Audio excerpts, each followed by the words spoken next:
peuple de Dieu. Que le Seigneur vous bénisse abondamment. Alors, aujourd'hui, j'aimerais, n'est-ce pas, qu'on s'entretienne sur une chose qui est très importante. Les 3 choses que la prière peut faire. Je reprends, les 3 choses que la prière peut faire. Mais avant cela, j'aimerais qu'on baisse nos têtes pour prier. Éternel, notre Dieu, notre Père, tu es un Dieu merveilleux. Si nous sommes là, Seigneur, c'est pour écouter ta parole.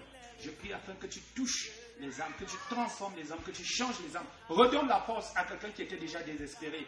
Seigneur, afin que l'honneur te revienne au nom puissant de Jésus-Christ. Amen. Afin de dire à l'entame de cette exhortation que nous parlons aujourd'hui des 3 choses que la prière peut faire. La prière, d'abord, c'est quoi? Tout simplement, la prière, c'est le fait de causer, d'échanger, de parler avec Dieu. C'est ça, c'est le dialogue avec Dieu.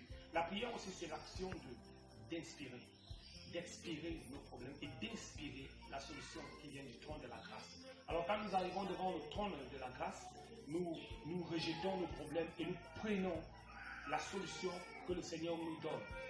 Alors aujourd'hui, j'aimerais qu'on prenne un portrait dans la Bible sur lequel nous allons nous appuyer, n'est-ce pas, pour expliquer les 3 choses que la prière peut faire.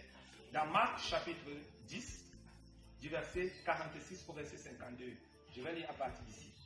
Ils arrivaient à Jéricho et lorsque Jésus en sortit avec ses disciples, une assez grande foule, le fils de Batimée, mendiant aveugle, était assis au bord du chemin.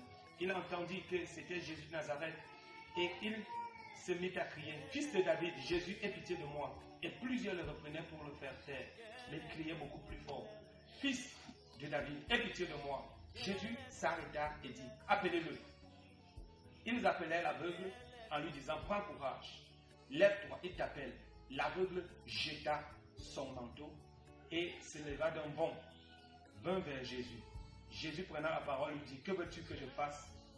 Je te fasse. » Rabboni, lui répondit l'aveugle, « Que je recouvre la vue. » Et Jésus lui dit, « Va, ta foi t'a sauvé. » Aussitôt, il recouvra la vue et suivit Jésus dans le chemin. Amen. Alléluia. Gloire à Dieu. Nous remarquons dans cette histoire que nous venons de lire qu'il s'agit, n'est-ce pas, d'un mendiant. Nous connaissons toute cette histoire. En fait, pratiquement tous les chrétiens connaissent cette histoire. Il s'agit de Batimée, un mendiant qui était vraiment aveugle, pauvre, et qui était sur la place publique pour demander de l'aumône.